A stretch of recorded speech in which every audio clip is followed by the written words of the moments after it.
किसी के माता पिता दोनों आईएएस हो तो उनके बच्चों को आरक्षण की ज़रूरत कहाँ है, उन्हें क्रीमी में कर देना चाहिए। सुप्रीम कोर्ट की इस टिप्पणी पर बवाल मच गया। लोगों को लगा उनके बच्चों की ज़मीन खींच ली गई है। सुप्रीम कोर्ट की इस टिप्पणी पर पीके टाइम्स के खास कार्यक्रम में चर्चा करेंगे। आखिर क्या है टिप्पणी में। मैं हूं नीरज मेहरा और आप देख रहे हैं पीके टाइम्स। ओबीसी आरक्षण में क्रीमी लेयर को लेकर सुप्रीम कोर्ट की टिप्पणी से बवाल मचना तय था। दरअसल अदालत ने सवाल किया कि जिन परिवारों ने आरक्षण का लाभ उठाकर पहले ही सामाजिक और आर्थिक उन्नति कर ली है और जिनके माता पिता दोनों मान लो आईएएस जैसे उच्च पदों पर बैठे हों, तो उनके बच्चों को आरक्षण की कहाँ ज़रूरत है और क्यों मिलना चाहिए। हालांकि ये टिप्पणी मौखिक है, इसलिए वर्तमान में आरक्षण की कानूनी स्थिति पर कोई बदलाव नहीं हुआ है, लेकिन क्रीमी लेयर पर सुप्रीम कोर्ट की टिप्पणी से बवाल मचना तय था। पेश है एक रिपोर्ट। सुप्रीम कोर्ट की यह टिप्पणी आरक्षण का वास्तविक ज़रूरतमंदों यानी पिछड़े वर्गों तक पहुंचाने और सामाजिक संतुलन बनाने की दिशा में एक बड़ा संकेत है। हालांकि यह केवल एक मौखिक टिप्पणी है, इसलिए वर्तमान में आरक्षण की कानूनी स्थिति में कोई बदलाव नहीं हुआ है, लेकिन क्रीमी लेयर पर सुप्रीम कोर्ट की टिप्पणी और आरक्षण की स्थिति को समझने के लिए पहले ये समझना जरूरी है कि कोर्ट ने सवाल किया है, यदि किसी परिवार ने आरक्षण का लाभ उठाकर आर्थिक और शैक्षणिक रूप से भारी उन्नति कर ली हो, मान लो किसी के माता पिता दोनों ही उच्च पदों पर जैसे आईएएस अफसर हो, तो उनके बच्चों को इसका लाभ क्यों मिलना चाहिए। अदालत का मानना है कि संपन्न हो चुके परिवारों को आरक्षण का लाभ मिलते रहने से उसी जाति के वास्तविक ज़रूरतमंद लोग पीछे रह जाते हैं। आपको बता दें कि यह टिप्पणी सुनवाई के दौरान अदालत के विचारों का एक हिस्सा मात्र था, लेकिन इसे अंतिम फैसला नहीं माना जा सकता। आपको बता दें कि पिछड़ा वर्ग ओबीसी में पहले से ही क्रीमी लेयर की व्यवस्था लागू है, जिसके तहत 8 लाख रुपए से अधिक वार्षिक आय वाले परिवारों को आरक्षण का लाभ नहीं मिलता। लेकिन ये 8 लाख आय सीमा अलग है, जिसके माता पिता दोनों आईएएस है, वो मामला अलग है। न्यायालय अब यह भी स्पष्ट कर रहा है कि केवल माता पिता की सैलरी नहीं, बल्कि उनके सामाजिक स्तर यानी कि सोशल स्टेटस को भी क्रीमी लेयर तय करने का आधार माना जाना चाहिए। एससी एसटी में क्रीमी लेयर, अनुसूचित जाति जनजाति में वर्तमान में क्रीमी लेयर का कोई प्रावधान नहीं है। हालांकि कोर्ट समय समय पर एससी एसटी में भी क्रीमी लेयर की वकालत कर चुका है, जिससे एससी एसटी के वास्तविक पिछड़ों को इसका लाभ मिल सके। एससी एसटी की कई जातियां या परिवार ऐसे हैं जहां एक ही परिवार में 2-2, 3-3 आईएएस आईपीएस अधिकारी बन गए हैं, लेकिन दूसरे परिवार ऐसे भी हैं जहां 2 वक्त की रोटी के बिलाले हैं। लेकिन जैसे ही कोई एससी एसटी में क्रीमी लेयर की बात करता है, तो एससी एसटी के लाभान्वित लोग उठकर विरोध खड़ा कर देते हैं। उनका कहना है कि नौकरियों से हमारा आर्थिक स्तर तो बहुत बदल जाता है, लेकिन सामाजिक स्तर वही रहता है। हमें संविधान ने आरक्षण सामाजिक स्तर पर दिया है, इसलिए इसमें क्रीमी लेयर लागू नहीं किया जा सकता। जैसे इस तरह की बातें कोई आती है, तो कोई भी सरकार हो तुरंत बैकफुट पर आ जाती है। आपको बता दें कि एससी एसटी में क्रीमी लेयर को लेकर कई बार मांग उठी है, क्योंकि कई बार ऐसे मामले आते हैं जिसमें एक ही परिवार में 3-3 आईएएस, 4-4 आरपीएस, आरएएस अधिकारी बनते हैं और वो लोग एससी एसटी के आरक्षण का फ़ायदा उठाते हैं।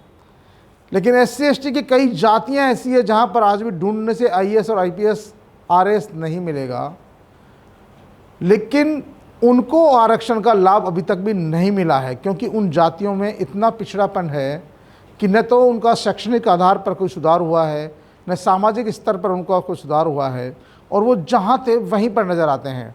इसलिए बहुत सारे लोग कई बार ये सवाल उठाते हैं, सोशल मीडिया पर भी लगातार चलता है कि एससी एसटी में भी क्रीमी लेयर होना चाहिए।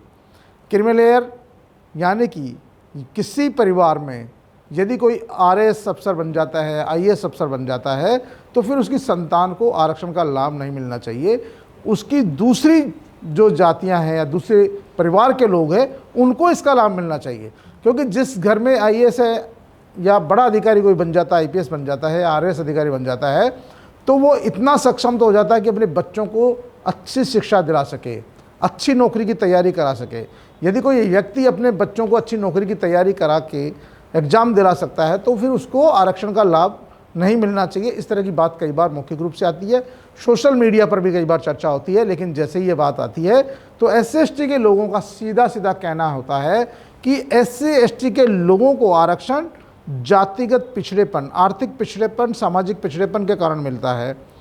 वो आरक्षण मिलने के बाद भी दलित और आदिवासी कहलाते हैं। तो यानी कि उनके सामाजिक स्तर में कोई परिवर्तन नहीं आता है। आईएएस अफसर हो या राष्ट्रपति हो, आज भी आईएएस जो राष्ट्रपति है हमारी द्रौपदी मुर्मू जी, वो दलित राष्ट्रपति कहलाती है। तो आखिरकार अब उनके परिवार को क्यों नहीं आरक्षण मिलना चाहिए? या तो फिर उनके पीछे से दलित आदिवासी हटा देना चाहिए। जब पिछली बार दलित राष्ट्रपति थे तो उनके पीछे लगता था दलित राष्ट्रपति है। जब राष्ट्रपति पद पर भी पहुंच के कोई दलित रहता है, आदिवासी रहता है, तो फिर उसको आरक्षण का लाभ मिलना चाहिए।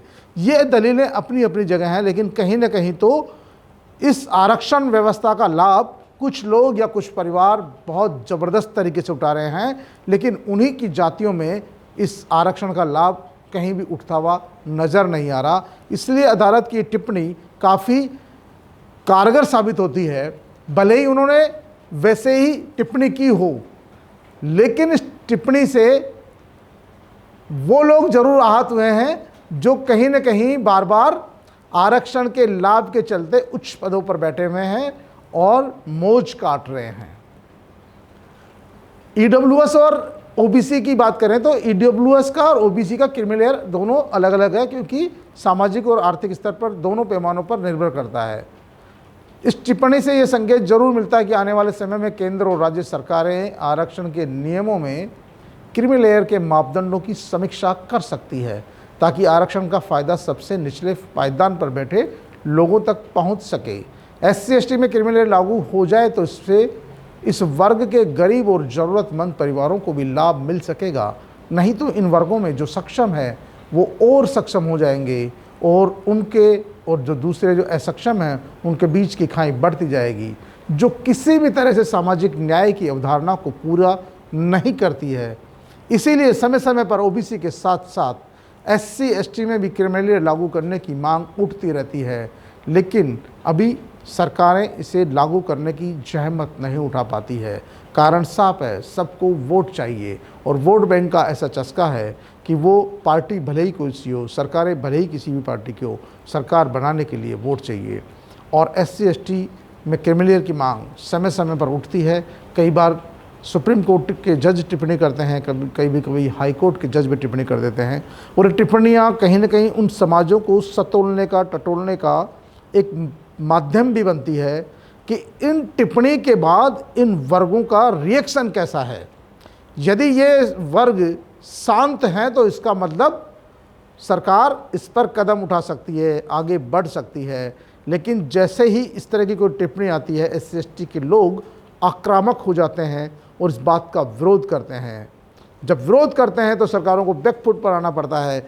यही कारण है कि टिप्पणियाँ बार बार होती है, समय पर होती है, लेकिन वो सिर्फ सतोलने के लिए होती है, उसको लागू करने का मादा किसी सरकार में नहीं है। लेकिन यदि क्रीमी लेयर लागू होगा तो तमाम उन लोगों तक लाभ पहुंचेगा जो बिल्कुल अंतिम छोर पर है, जिनसे शिक्षा भी दूर है, जिनका सोशल स्टेटस भी काफ़ी पिछड़ा हुआ है, जिनके पास 2 वक्त की रोटी भी नहीं है। IAS और RS बनना तो बहुत दूर की बात है, परिवार में कोई मास्टर जी भी नहीं बन पाता।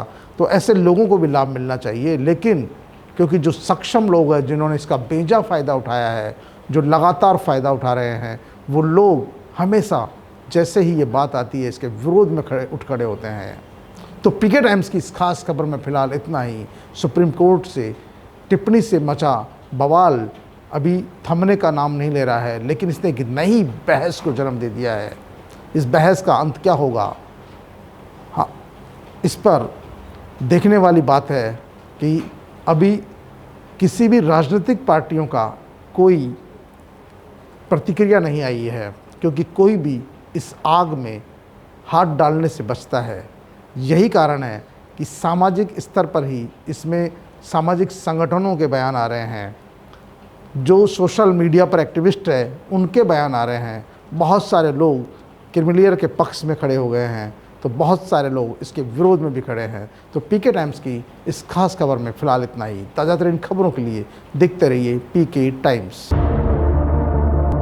मरुधरा से खुद को जोड़ने के लिए सब्सक्राइब करें और बने रहें पीके टाइम्स के साथ।